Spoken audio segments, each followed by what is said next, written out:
This is a Sports Catastrophe production. Hey there, Heather, ho there, it's Jeff Cutastrophe, welcoming you to another Sports Catastrophe on this day. And on this day, June the 10th, 1984, one of the worst French Open chokes of all time happened. So, headed into the 1984 French Open, John McEnroe was on fire. He had won every match he played in. He had a giant winning streak. And everyone thought that he would be the best ever. I mean, he won the US Pro Indoor.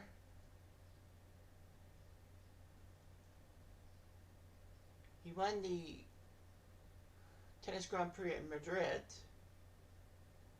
He won the Brussels Indoor Tournament.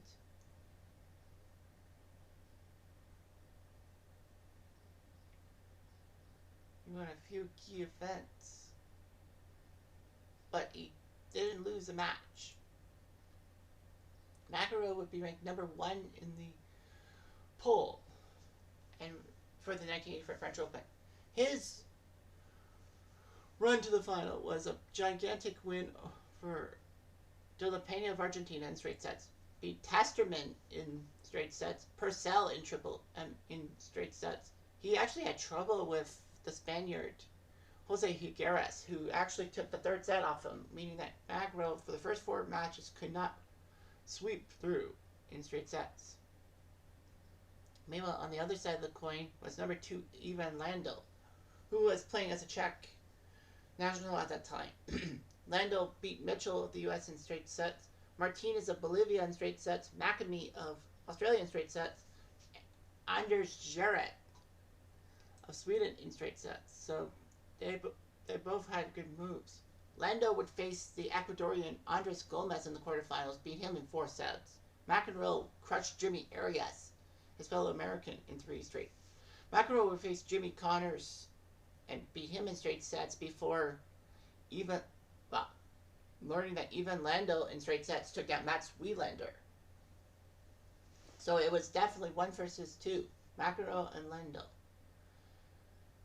One of the greatest finals of all time.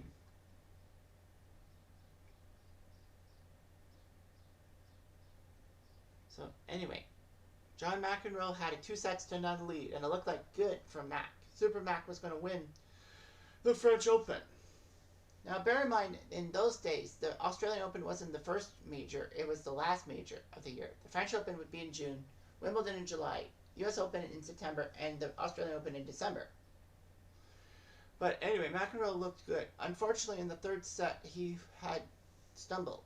And partially, it was because of his temper. He was mad at a courtside camera taking bad pictures, and McEnroe blew a fuse at him. Lendl used that to win 6-4, forcing a 4th set.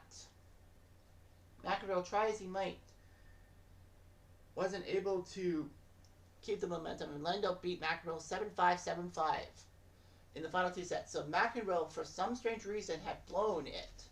He blew the 1984 French Open. He was supposed to win this thing. He was supposed to win. I mean, it just didn't matter. He won 6 tournaments, and then he had some outbursts, and Lendl adjusted using topspin lobs and cross-court passing shots. And he never got over it. Fortunately, though, at Wimbledon, he did win his 3rd title, beating Jimmy Connors in the final. Then he won the US Open over Ivan Lendl, getting revenge on him in a sense.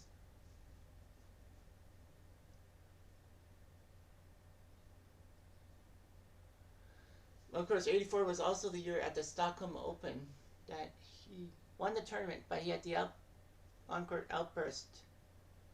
That's it. Answer my question. The question, jerk. He was actually given a 3-week suspension because he exceeded a limit on fines.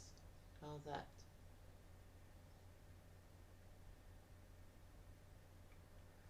Unfortunately, he injured himself in practice and couldn't play in the Australian Open, so he had to withdraw. So what might have been, it would have been weird if